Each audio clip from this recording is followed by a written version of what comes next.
Des clés pour vivre avec Nathalie Cardon. C'est un troisième épisode de cette série consacrée à ce livre paru il y a quelques semaines aux éditions du Cerf, La gloire des bons à rien. Et je reçois toute cette semaine son auteur, frère Sylvain de Toc, dominicain. Bonjour. Bonjour frère Nathalie. Sylvain, ravi de vous retrouver. Merci de votre fidélité. Vous avez une thèse que vous avez présentée, consacrée donc à Saint-Irénée. Vous relatez dans ce petit ouvrage, et vous nommez souvent Saint-Irénée. Un tout petit extrait, permettez-moi de lire, page 102. « Si donc tu es l'ouvrage de Dieu, attends patiemment la main de ton artiste qui fait toutes choses en temps opportun.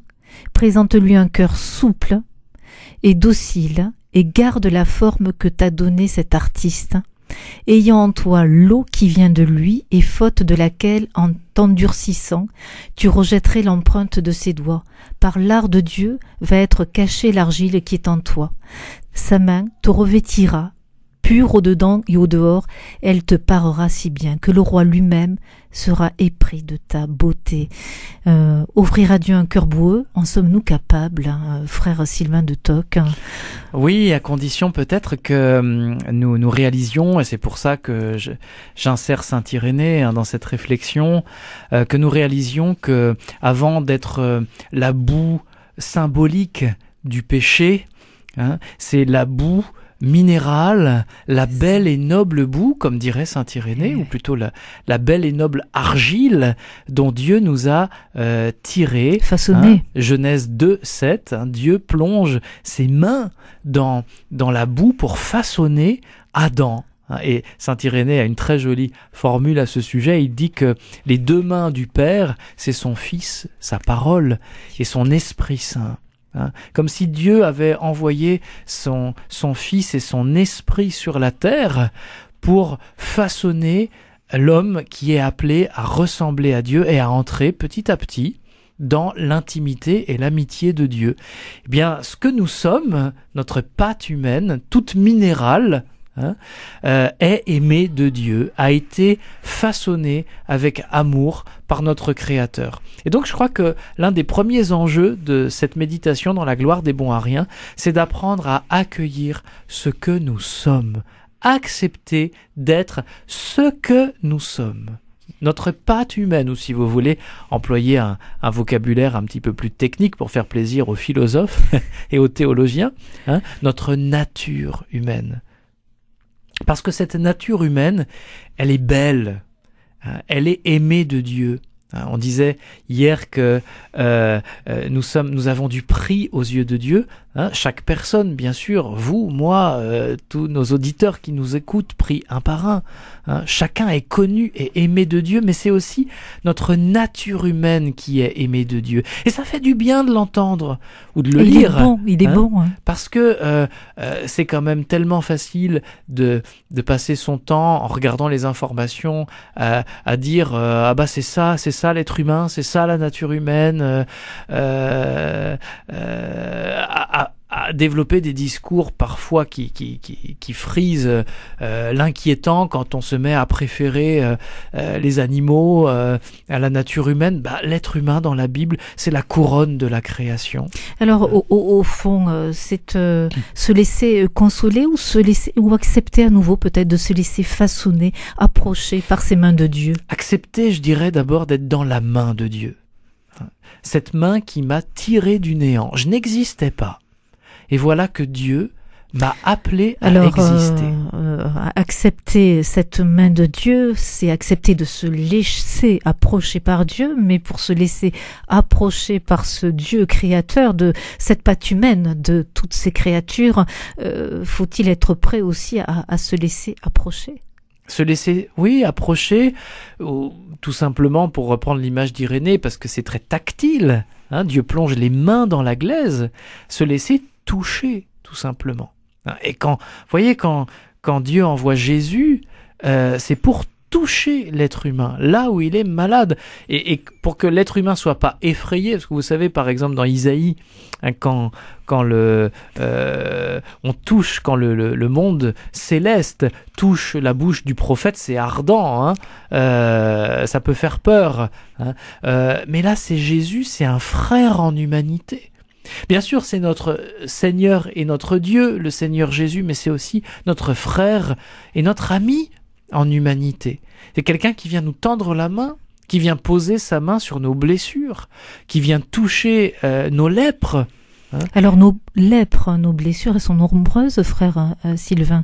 L'Église est en crise, il y a des cœurs qui sont meurtris. C'est un grand corps malade. Oui, l'Église est faite de membres fragiles, malades, des boiteux, des paralysés, des criminels. Hein, c'est bon à rien, des pécheurs pardonnés, mais des pécheurs blessés aussi, meurtris par ce corps de l'Église parfois, par ce personnel de l'Église. Hein, oui. Vous en parlez dès la première. C'est la première page de votre ouvrage. Ce personnel de l'Église, c'est cette sélection du bon Dieu que l'on peut penser parfois ratée. Hein. Oui. Dieu serait-il passé à côté dans cette sélection? Donc des meurtrissures dans ces membres de l'Église.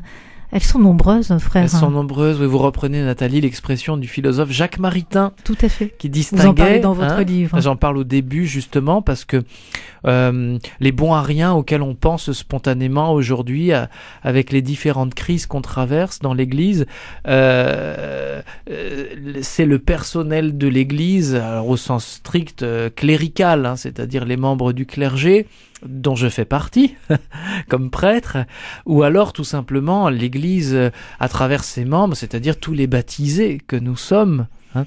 Et parfois c'est vraiment à se demander si effectivement Dieu ne choisit pas les plus nuls, les plus incompétents, voire les pires. Hein. Mais qu'est-ce que Dieu veut nous dire aussi à travers cela ? Alors, répondez-nous, que nous dit-il justement dans ce choix très précis? Je vais vous répondre en m'appuyant justement sur Saint Irénée dont on parlait. Hein. Dieu nous dit qu'il est peut-être temps d'apprendre à ne pas évacuer ce que nous sommes. Beaucoup d'amertume, de désillusion dans ce qu'on vit aussi dans l'Église aujourd'hui procède d'une forme de désillusion parce qu'on s'est illusionné. On parlait le premier jour de notre rencontre des saints de plâtre. Hein. Ben, la sainteté, c'est pas ça. C'est pas tout lisse. C'est pas sans aspérité. C'est pas des couleurs pastel tout le temps. Il y a des aspérités dans la vie des saints. Il y a des couleurs de passion. Et c'est ça que Dieu vient saisir. Alors, Irénée avait cette phrase merveilleuse qu'on trouve dans le Contre les hérésies, le grand livre qu'il nous a laissé, où il lutte contre des gens, des chrétiens qui partaient un peu dans le décor à l'époque. On parlerait aujourd'hui des hérétiques, hein, d'où le titre, le Contre les hérésies.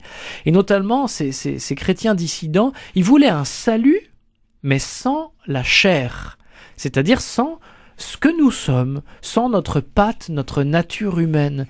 Un salut, comme ils disaient, ces gens-là, par évacuation de la chair. Un salut donc tout spirituel. Et Irénée dit non, quand on regarde Jésus dans sa gloire, Jésus ressuscité après sa mort en croix, hein, eh bien, on contemple pas un salut sans la chair, mais on contemple le salut de la chair. C'est tout le génie de Saint Irénée. Eh oui, la chair, elle est sauvée dans le Christ. Et tout cela se lit dans ce mystère de l'incarnation. L'incarnation à Noël et la résurrection à Pâques. Et puis je dirais, pour couronner le tout, la Pentecôte, parce que l'Esprit Saint est répandu dans nos cœurs de chair. Et la belle image que vous lisiez tout à l'heure, hein, dans la citation que vous tirez de mon livre, elle est de Saint Irénée aussi, l'Esprit Saint dans nos cœurs, c'est comme l'eau dans l'argile, pour que la pâte soit molle et que le potier puisse la travailler à sa guise. C'est ça que nous sommes appelés à offrir à la main de Dieu. Dieu continue de nous façonner. Il nous a créés, ça veut dire qu'il nous a fait exister, il nous a tirés du néant, nous n'existions pas et là nous sommes là. Il nous a fait exister. Eh bien, Dieu continue cette œuvre. Il continue de nous façonner pour nous conduire à partager sa vie éternelle et bienheureuse. Vous parlez de Dieu qui continue à nous façonner dans cette pâte humaine. Faut-il aussi la collaboration c'est de sa créature. Si on ne collabora pas, c'est impossible. C'est la base, comme diraient les jeunes.